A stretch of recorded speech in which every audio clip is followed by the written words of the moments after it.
In today's episode of Unsolved Mysteries, we're going to be diving into a weird disappearing case from the early 1900s known as the Disappearance of Bobby Dunbar. What's interesting about this case is that a 4-year-old boy mysteriously disappeared during a fishing trip in Louisiana, only for the police to find a similar looking boy that sparked an endless discussion as to whether this particular boy truly is Bobby Dunbar. So, who is Bobby Dunbar? How did he disappear? Also, did the police find the correct boy? These are questions that still need answers, but let's dive deep into the clues to come up with our own theories and speculations. Let's get into this case now. Born in April 1908, Robert Clarence Bobby Dunbar was brought into this world as the first son to Leslie and Percy Dunbar of Opelousas, Louisiana. On August 23, 1912, the Dunbars went on a day trip to Swayze Lake in Louisiana. As the family played in the water, suddenly, little Bobby, who was only 4 years old at the time, mysteriously disappeared. Leslie and Percy Dunbar searched everywhere for their boy, but were forced to call the authorities after their search turned up nothing. After an 8-month search, authorities located William Cantwell Walters, who worked as an itinerant handyman specializing in the tuning and repairing of pianos and organs. Walters had been traveling through Mississippi with the boy, who appeared to match the description of Bobby Dunbar. Walters claimed that the boy was actually Charles Bruce Anderson, generally referred to as Bruce, who is the son of a woman who worked for his family. He claimed that the boy's mother was named Julia Anderson and that she had willingly granted him custody. But Walters, nonetheless, was arrested and authorities sent for the Dunbars to come to Mississippi and attempt to identify the boy. When the news agencies got a hold of this story, many newspaper accounts differed in regards to the initial reaction between the boy and Leslie Dunbar.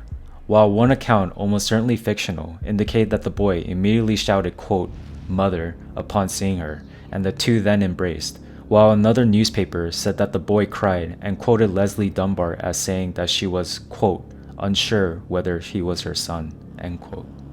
There were also similar contradictions in newspaper accounts of the boy's first sighting of the Dunbar's younger son, Alonzo, with one newspaper claiming that the boy recognized Alonzo instantly, called him by his name, and kissed him, while another newspaper claiming that the boy showed no sign of recognizing Alonzo. However, fast forward to the next day, after bathing the boy, Leslie Dunbar says she positively identified his moles and scars and was then certain that this boy was indeed her son. At this point, the Dunbars were fully confident that the child was Bobby. He had returned home and acclimated well, was playing with his brothers, and showed signs of remembering things at the house. Because of this, Walters was convicted of kidnapping and spent 2 years in prison for his crime before his attorney appealed. Due to the cost of the first trial, the court declined to try him again instead of releasing him. Shortly thereafter, Julia Anderson of North Carolina arrived to support Walters' contention that the boy was in fact her son, Bruce. But looking at Anderson's background, she was unmarried and worked as a field hand for Walters' family. She said that she had allowed Walters to take her son only for what was supposed to be a 2-day trip to visit one of Walters' relatives. She further asserted that she had not consented for Walters to take her son for more than a few days. According to the newspaper accounts, Anderson was then presented with 5 different boys who were of the same approximate age as her son, including the boy who had been claimed by the Dunbars. When the boy in question was presented, he reportedly gave no indication that he recognized her. She asked whether he was the boy who had recovered, but was not given an answer and finally declared that she was unsure. Upon seeing the boy again the next day, when she was allowed to undress him, she indicated a stronger certainty that the boy was indeed her son, Bruce.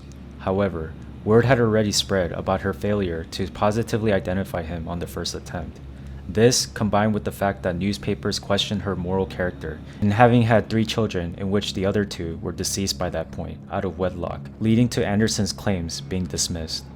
With no money to sustain a long court battle, Anderson returned home to North Carolina.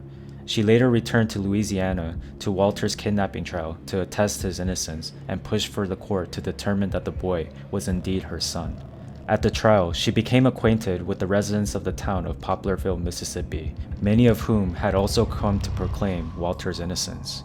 William Walters and the boy had spent quite a bit of time in Poplarville during the travels, and the community there had come to know them well, with a number of them asserting that they had seen Walters with the boy prior to the disappearance of Bobby Dunbar. Despite their testimony, the court reached a determination that the boy was in fact Bobby Dunbar. Walters was convicted of kidnapping, while the boy remained in the custody of the Dunbar family and lived out the remainder of his life as Bobby Dunbar. After the trial, the people of Poplarville welcomed Anderson and she began a new life there, eventually marrying and having 7 children. According to her descendants, she became a devout Christian, helped found a church, and served as a nurse and midwife to a small community. Although her children indicated that her life was a happy one after settling in Poplarville, they said that she nonetheless spoke often of her lost son and that their family always regarded him as having been kidnapped by the Dunbars. In 2008, one of Anderson's sons, Hollis, recounted the story for This American Life that in 1944, Bobby Dunbar/Bruce Anderson visited him at this place of business where they talked. Hollis' sister, Jules, has recounted a similar experience wherein a man, who she believes to have been Dunbar, came to the service station where she worked and talked to her for an extended period. The Dunbar family also has a similar story, as told by Bobby Dunbar's son, Gerald. The family was returning home from a trip and passed through Poplarville when Bobby Dunbar said, quote, "Those are the people they came to pick me up from," end quote. The Anderson family then had a brief visit with Dunbar. After Walters had served 2 years of his prison term for kidnapping, his attorney was successful in appealing the conviction and Walters was granted the right to a new trial. Citing the excessive costs of the first trial, prosecutors in Opelousas declined to try him again and instead released him. After his release from custody, Walters resumed an itinerant lifestyle. He died on April 7, 1945, and was buried in Pueblo, Colorado, beside his wife. The grandchildren of Walters' brother reported that during their childhood, he typically visited their grandfather a few times per year, and that during these visits, Walters always remained his innocence regarding the kidnapping charge. The boy raised as Bobby Dunbar eventually got married and had 4 children of his own, and later died in 1966. Years after Bobby Dunbar's death, one of his granddaughters, Margaret Dunbar Cutright, began her own investigation of the events, pouring through newspaper accounts, interviewing the children of Julia Anderson, and examining the notes and evidence presented by Walters' defense attorney for his kidnapping trial and appeal. Although Cutright had initially hoped to prove that her grandfather was a Dunbar, her research ultimately led her to doubt her belief.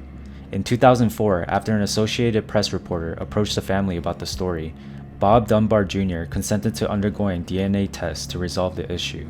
The results showed that Dunbar Jr. was not related by blood to his supposed cousin, the son of Alonzo Dunbar, who was the younger brother of Bobby Dunbar Sr. But what's even more strange is that no further DNA tests have been conducted to see if Bob Dunbar Jr. was related to the Anderson family, sparking a lot of suspicion that Bobby Dunbar Sr. may have actually been Bruce Anderson all along, who is the son of Julia Anderson. And since the DNA testing is conclusive, the fate of the real Bobby Dunbar still remains unknown. So, who is Bobby Dunbar Sr. actually related to? Is he really Bruce Anderson that Julia Anderson has been claiming all along? Also, if that's truly the case, where is the real Bobby Dunbar? And also, is he still alive? These are questions that still need answers, hence why this case is still unsolved.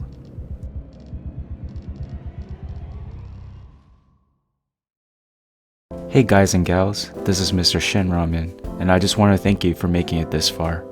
Did you enjoy the video?